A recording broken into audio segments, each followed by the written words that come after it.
So good morning, Ganesha. Again, thank you for coming to our channel. It is basically the part of our series called ITT Special, and today it's an honor for ITT channels to have Ganesha here because you guys might do not know. Maybe I brief you a little bit. Ganesha is the guy from Singapore who walked from Singapore to Canada. So as I read an article, it says that it's a 24-hour flight, but Ganesha took like approximately 10 months, I guess, 10 months to walk from Singapore to Canada. So before that, let us welcome Ganesha, and would like to have Ganesha to briefly introduce yourself to our audience here. Hello everyone, my name is Ganesha. I did this journey when I was 20 years old, from 2018 to 2019. All right, okay. So why, the first ever questions, why do you want to walk from Singapore to Canada? What is the main reason of it? Okay, so I did an overland journey from Singapore to Canada because I had about 9 months of free time. Mhm. Also, I love to travel long term. I love to travel a lot, and that was one of the few times I think I'll ever have the opportunity to travel long term. Mhm. And yes, and also from a young age, the Singapore-London overland route had been something I wanted to do because a lot of travel shows, a lot of shows that I watched during my younger years featured this route. But after a while, I thought to myself that, you're traveling to Montreal, and Montreal is your final destination. So why travel just to London? Travel all the way to Montreal instead. And so after that thought came to mind, I decided, okay, let's do Montreal, Singapore to Montreal without flights. Have you calculated the actual distance between Singapore to Montreal? From Singapore to Montreal, the distance, if you were to fly directly, it's about 15,000 kilometers. But because I went, I couldn't use the most direct route because I wasn't flying. I had to, meander and go up and down and go fast through many different regions. My total journey could be between 25 and 35,000 kilometers. I still haven't done any calculation yet. But it's around that region, 25 to 35,000. That's basically I think double up the entire distance already. Absolutely. I didn't really have an individual who inspired me. Rather, it was a group of TV shows, as I said earlier, to do the overland route itself. But I don't know anyone who has traveled from Singapore to Montreal, so I didn't really have anyone to inspire me, who inspired me to do that exact route. And so I just had to work on my own, basically. I'm not so sure. Perhaps, but I'm not so sure. Maybe there's someone else out there whose story, has not been told, right? Has not been told, has not been covered by the media. Okay, cool. But what do you bring? The first thing that pops into my mind is that because I myself as a backpack traveler, I try to minimize my entire backpack to go into maybe 1 or 2 shirts and 1 pants, 2 pants, and the necessary. I don't bring the unnecessary. So what is inside your bag? Because there are pictures. There is a picture, very typical pictures that you're trying to get a car or maybe a ride to somewhere else. You only bring a bag. There's only 1 bag with you. So what is inside the bag? Out of my curiosity. Okay, so let's talk about what's on the bag. On the bag, I had 5 kilogram tent. And in the bag, I had a few clothes, a few shirts, a few pants, a few shorts, undergarments, my laptop, some electronics, so a DSLR camera, my phone. I had money, of course, some medication, but I didn't really touch my medication, weirdly. A book, and a sleeping bag. And from December to March or April, I had a winter jacket with me. So I didn't feel unsafe for the most part of the journey. So about 97% of the time, I felt super safe.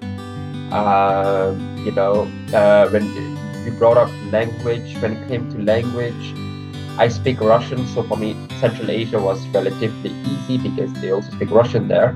Mhm. In Iran, surprisingly many people, especially the young ones, spoke English.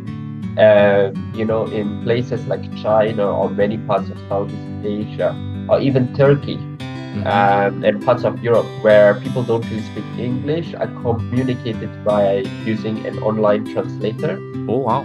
So it was usually Google Translate. Google Translate sometimes works offline, so I could use I used it even when I didn't have any Wi-Fi or mobile data. And in China, of course, because Google is banned there, I used Baidu Translate, which is not as good as Google, but still, it still worked. It still did its job. So when it comes to language, my advice to people out there is that don't worry too much about it. It's nice if you know the language of the place that you're visiting, the region that you're visiting, but if you don't, then don't be too upset about it. Don't make it the thing that will make or break a trip. Because there are other alternatives to communicating with people, not just verbally, but also by using phones or even facial gestures or hand gestures.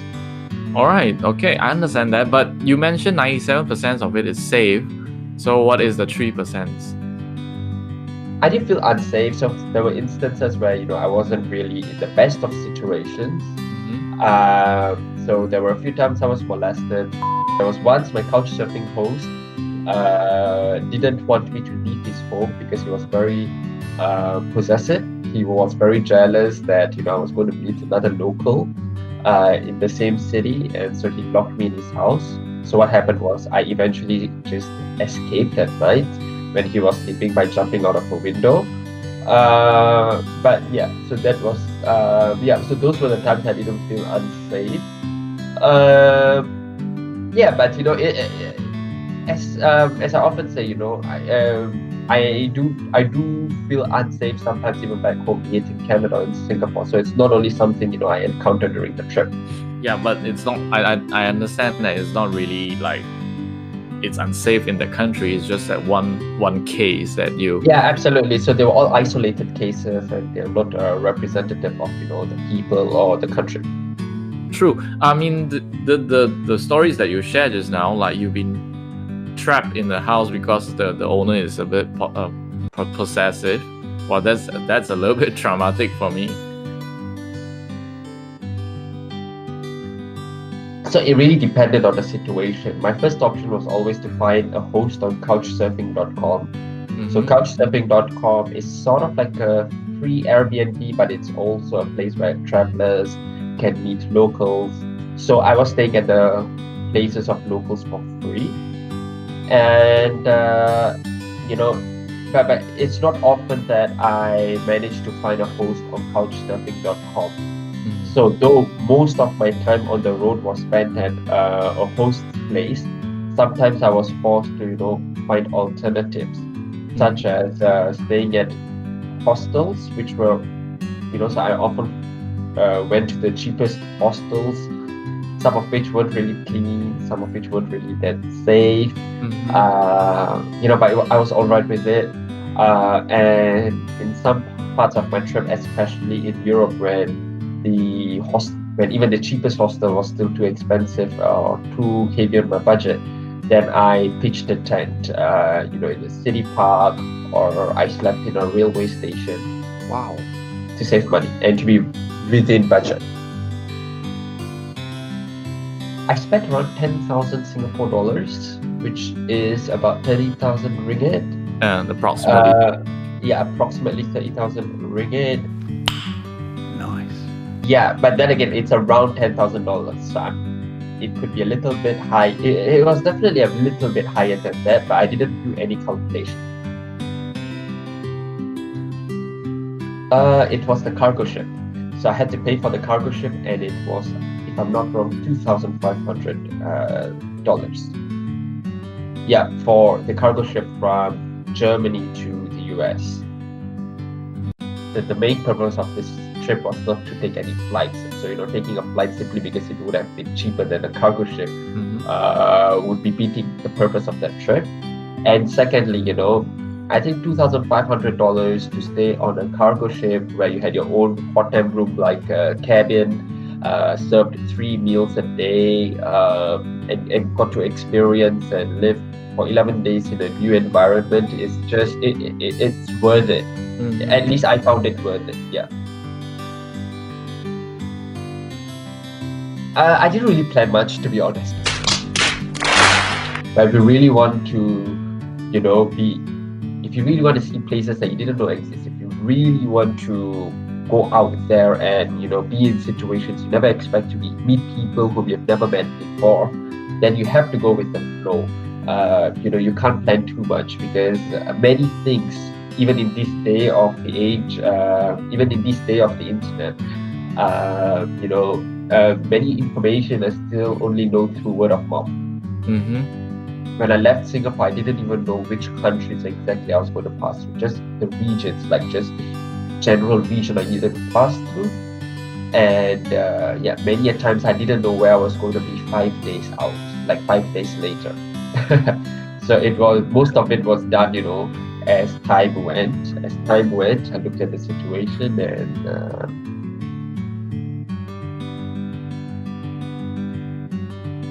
the biggest difficulty would have been money, as in many places, especially in Southeast Asia, they were corrupt. So they wanted me to bribe. They wanted me to give them some cash. When it came to visas, no, because I have a Singaporean passport, which is quite strong. I didn't need visas for most countries. The only countries I needed visa for was for Iran and Turkmenistan and North Korea. Everything else I pretty much didn't need a visa. So for Iran and for North Korea, it was handled by the tour agency, because to go to North Korea, you need to go with a tour. And so it was a tour agency that handled it. I have no idea how hard it was. For Iran, it was very easy, but then again, they wanted some money. So it was more of the money than, it was more of the corruption, the bribing part than the visa itself. For Turkmenistan, it was so I traveled on a transit visa, which is apparently hard to get hold of. But luckily I got it. Yes. Oh, and also because I've been to Iran, so I'm from Singapore, I don't need a visa to go to the US. But because I've been to Iran, because I've been to North Korea, I needed to get a visa. And I applied for it, and I didn't really take that into account or worked on it seriously until I was in Uzbekistan. Only when I was in Uzbekistan that I, went to the US embassy there and asked for a visa, explained my situation. And they gave me the visa easily. Like, they didn't really ask me much questions, just I think North Korea looks like how you imagine it to be. There are 2 North Koreas. One is Pyongyang, where the elites live, so it's quite clean, organized, even modern. And then you have the everywhere else in North Korea, which is pretty backward. Lack of the infrastructure. If it's there, it's crumbling, or it doesn't even exist at all. People live very simple lives. So that this was the image of North Korea I had in my mind, and that was the reality too. So the image and the reality sort of matched. As you mentioned it earlier, I didn't have the liberty to choose where I wanted to go or walk where I wanted to go, walk wherever I wanted to explore, for example, because the places we were visiting were already pre-arranged by the North Korean guides. And the North Korean guides were the ones guiding us or leading us to places that they wanted us to see. And I'm pretty sure at times, they brought us, we did make detours and took longer routes so that we didn't get to see, places they weren't so proud of. having said that, I think North Korea is one of those places where you learn more about the country. You learn more about the country, as I said, and also you get a more accurate picture of the reality, not from visiting or being in the country, but actually by, I mean, as a tourist at least, but but by reading about it, by watching documentaries from the outside, because when you go to North Korea as a tourist, things are so, things are censored.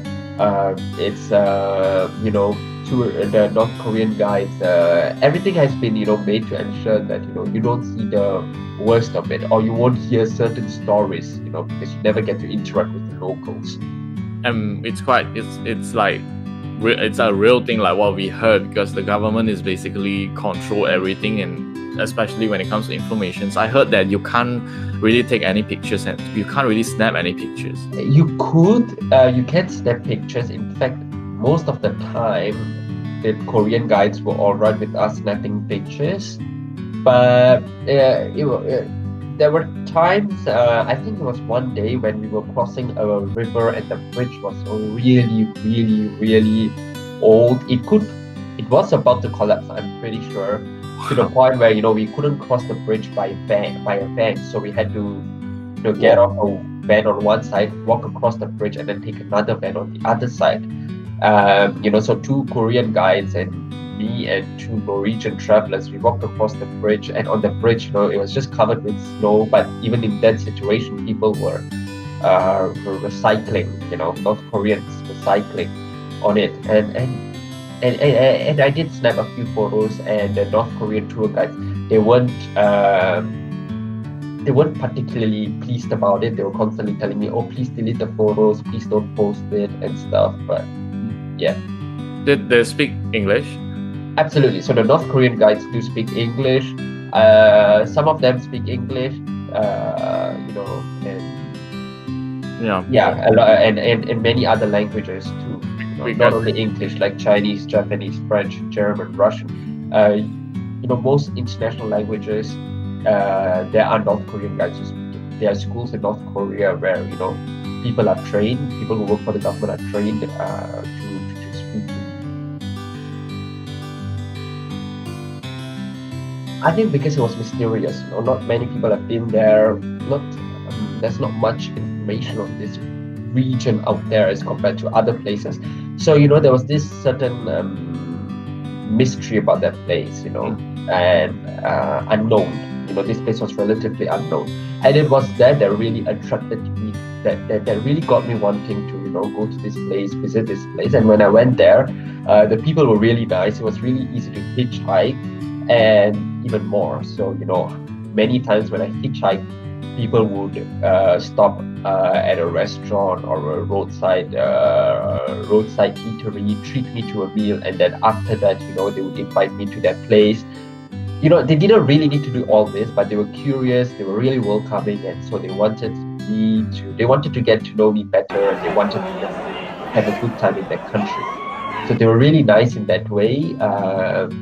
The landscape of the stans of Central Asia is very, very beautiful. So you have the beautiful mountains of Tajikistan and Kyrgyzstan. There are lots of stunning lakes across the region. The flat steppes and the deserts also. I love deserts a lot. They're really beautiful. And yes, the cities. I love to see the Soviet architecture especially in many parts of the region, especially in Kazakhstan and Kyrgyzstan. They are well preserved. So at times, I did think that I was in another era, perhaps the 70s or 80s, because many of the cars are from that region, are from that period. The buildings are also from were designed in that period and built during that period. So I felt like as though I went back to the Soviet Union, or at least what I imagined to be the Soviet Union. And in Uzbekistan, you had the Silk Road cities, cities that are easily almost 1,000 years old, if not at least a few hundred years old, from the Silk Road period. Again, absolutely stunning, well preserved. So Central Asia just pick all the things that I look for in a good, for a good time abroad. The people are nice, it's cheap, affordable at least for me. The nature, the landscape is beautiful, architecture stunning. Also language-wise, I speak Russian, so it was relatively easier to communicate with the people than elsewhere. For the country that I stayed longest in was Iran, where I stayed 5 weeks. So Iran, again, like Central Asia, really beautiful people. I mean, people are beautiful. Landscape also, architecture stunning. Food is absolutely delicious. Only problem is I didn't really speak the language. So I couldn't really interact. It's not that I didn't interact with the people, just couldn't interact at the same level as I did with people in Central Asia. But having said that, a lot of young people, both in Central Asia and Iran, do speak English. So when I was in North Korea and Turkmenistan, I couldn't connect with the outside world. North Korea because I had no internet access. Turkmenistan because they had internet access, but pretty much every website was blocked. I tried using a VPN, couldn't connect. Other times, so when it came to connecting with, I think I can split it into two. When I was in a country where mobile data was cheap, I bought a SIM card. Okay, but in a country where mobile data was quite expensive, I relied on Wi-Fi. But it wasn't really an issue. With Wi-Fi or mobile data, somehow connected with the rest of the world. Just needed to ensure that at times in certain places like China, Iran, sometimes even Turkey and parts of Central Asia, I needed to have a VPN, a good one, so that I could get onto websites that were blocked. Yeah, I do understand that, but I was thinking, if you are in North Korea, if you ask me to go to North Korea without internet access, it will be tough for me. So I'm still It was just 5 days. For me, it's just 5 days. So I mean, it was a nice period, for me to not be connected to the internet. So no messages, no news, nothing. So yeah, it was actually a nice experience. But anything more than 5 days or a week, I don't think I'll be able to survive. So how long do you spend over at Europe, and then before you take the cruise to go back to Montreal? I took a cargo ship. Okay, so in Europe I spent about a month. I if I'm not wrong, about a month. So each country only a few days. I spent in each country because Europe is expensive, so I didn't want, and I also couldn't afford to be in Europe for long periods of time. Exactly. Also, I hitchhiked across the continent, mostly because again, really expensive to take trains and buses there.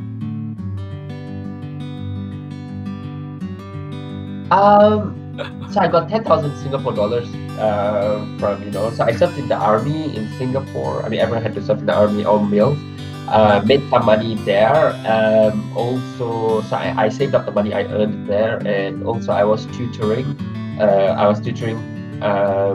During my free time, and I also saved up the money that I got, from tutoring. So with these two, I actually made quite a bit, and out of this sum that I gathered from these two from these two avenues, I set aside around $10,000 to go on this trip. So, yeah, so why $10,000? People ask me why $10,000. Did I plan to get $10,000? I honestly didn't know how much I was going to need for the trip. I just was like, okay, fine, $10,000 aside for the trip. Have you ever thought, like, all of a sudden maybe in Central Asia you spend all the money? What is your plan B? Have you thought of that?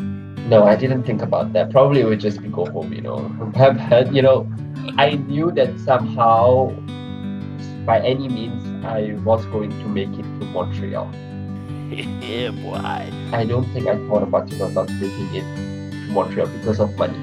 maybe because of something else, perhaps not being able to find a cargo ship across or any ship across the Atlantic, maybe not, maybe getting hurt or falling ill, maybe not getting a visa or being denied entry into a certain country. So those were things that, were more, that I felt were more likely to, scuttle my plans, were more likely to prevent me from reaching Montreal without taking any flights, than, money. So that for those out there, you heard the stories, but basically it's like if you really wanted to do this, make sure that maybe, I mean, for Ganesha, he doesn't plan.